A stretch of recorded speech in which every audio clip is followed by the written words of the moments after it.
At the beginning of December, Tommy, as usual, was going to leave a letter under the tree for Santa Claus. He stood with the precious piece of paper pressed to his chest, when suddenly he heard the voice of the principal of the orphanage behind him. "No one will come to you, because no one needs you," the man said angrily. Tommy flinched, and the piece of paper fell out of his hands, while the principal calmly walked further down the corridor. The boy was so hopeful that his dream would finally come true, but the headmaster ruined everything with a single phrase. He stood with his head down, not knowing what to do now. Suddenly an elderly watchman, Mr. Moore, appeared beside him. "Hey, buddy, why are you so gloomy?" he asked, and picked up a piece of paper from the floor. "Let's put your letter right under the Christmas tree, so that Santa will find it for sure and make your wish come true." "No need," muttered Tommy, and snatched the letter from Mr. Moore's hands. "It won't work. It's all a fairy tale." The elderly watchman sighed. "You know, if you really believe in a miracle, then it will definitely happen," he said, and gently took the letter from the boy's hands and put it under the Christmas tree.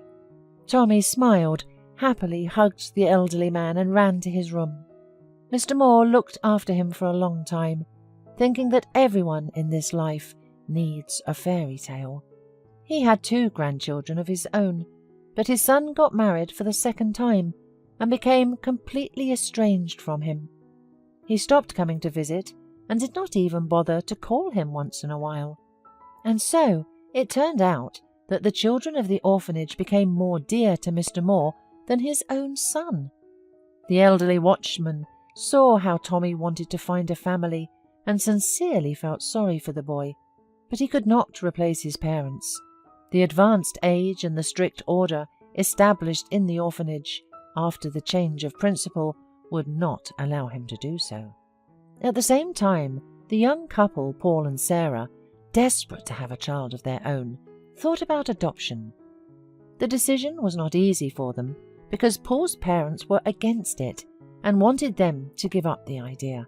But the young couple believed that they should decide their own fate, and without listening to the parents, decided the next day to go to the local orphanage. After speaking with Mr. Moore, Tommy's mood improved noticeably.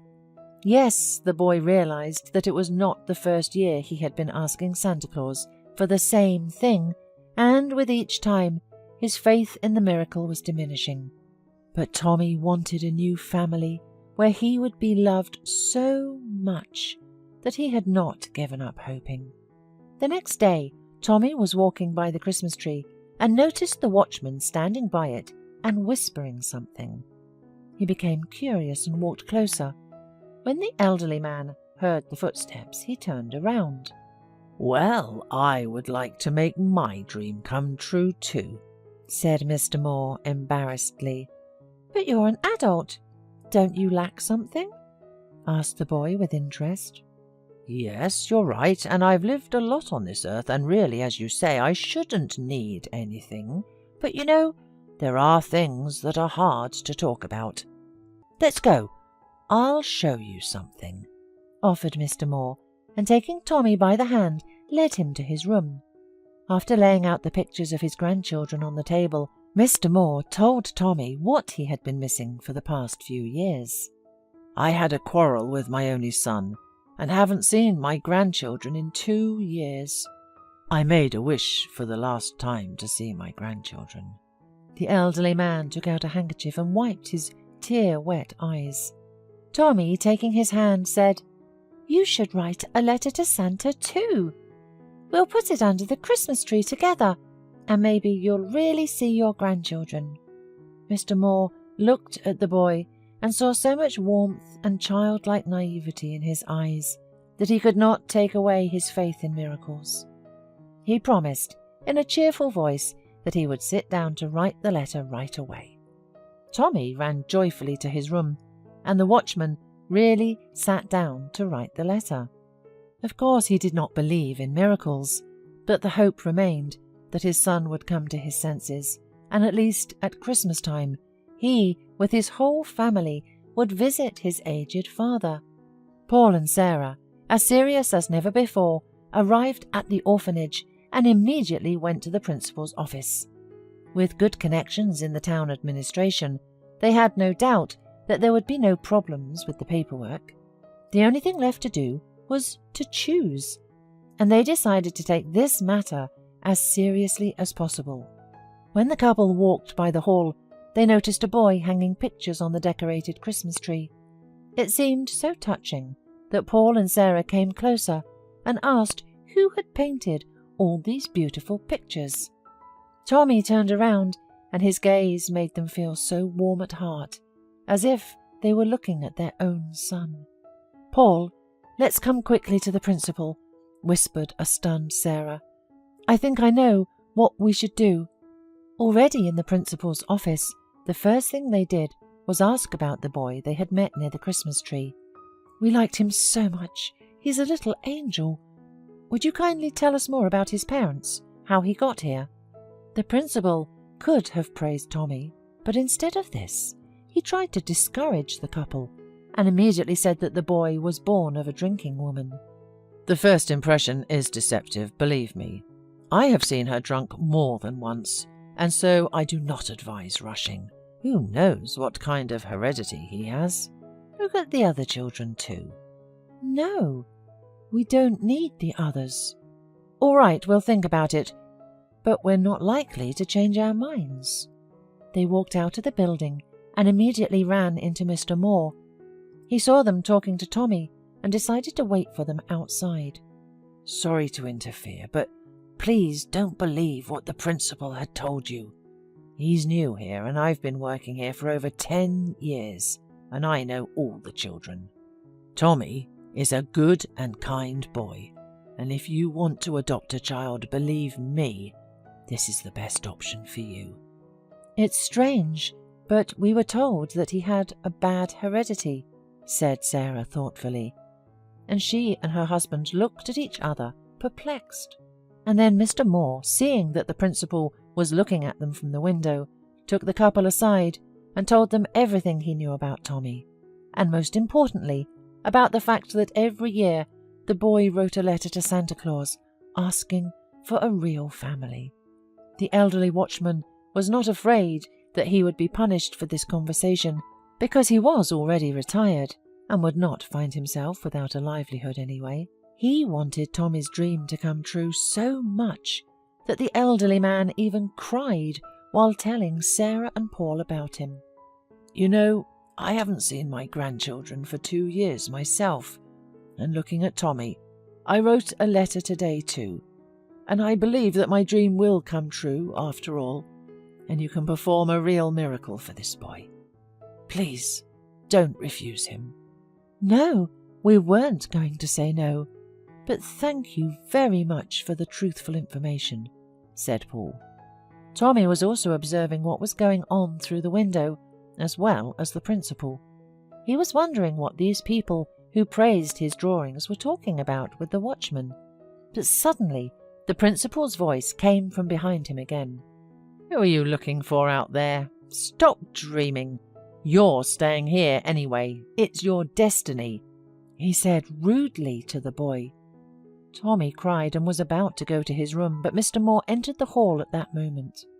Tommy couldn't resist and whispered everything in his ear. The elderly watchman stroked him on the head and told him to go to his room. Then he looked menacingly at the head of the orphanage and told him off like the most desperate bully, with absolutely no hesitation in his language. "I suppose you shouldn't work here," replied the principal, blushing with anger. "I'll sign your dismissal order today." "Well, my dream has come true. Now I have to wait for a miracle," grinned the watchman, and turning around he went to his room to pack his things. A few minutes later Tommy came to him. "You are kicked out because of me. Let me talk to the principal. Maybe he will keep you and will not fire you." But the elderly man shook his head. "Well, dear, I've been waiting for this for a long time. but I just didn't dare myself. You know, it's not easy for me to see you every day.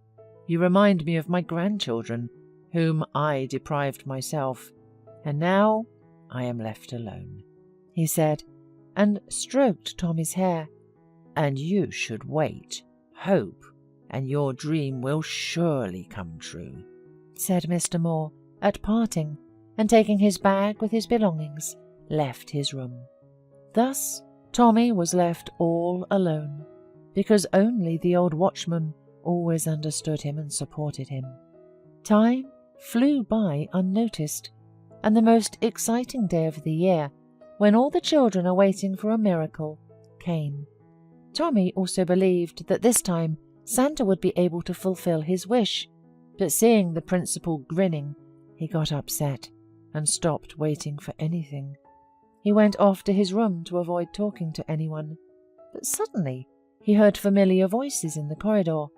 Then the door to the room opened, and Tommy saw the man and woman who had praised his drawings a few weeks ago. Paul smiled and held out a piece of paper to Tommy. "This is your letter, isn't it? Santa Claus gave us your wish. So, get ready. We'll be your parents, and you'll live with us." Tommy couldn't believe at first that his dream had come true. He even thought he was dreaming, but when he pinched his wrist, he realized that everything was really happening. That's when the principal showed up. He was kind, apologized for taking so long to check all the papers, and said that he had already received a call from the administration and Sarah and Paul could take the child. "Go away, please. You almost ruined our celebration," exclaimed Sarah angrily, and turned to the boy. "Tommy, there's another surprise waiting for you outside." "Wow!" The boy even jumped for joy. "2 presents at once is a real miracle. Yes, now I believe that Santa Claus exists. Thank you, Mom and Dad." Outside, Tommy saw Mr. Moore, but he was not alone. His son and grandchildren were standing next to him. "Look, Tommy," the elderly man whispered in the boy's ear. "I told you your dream would come true. And thank you, too, for prompting me to write my letter." This time, Tommy spent Christmas and New Year with his family, as did Mr. Moore, who had finally made peace with his son and was celebrating the holiday with his loved ones.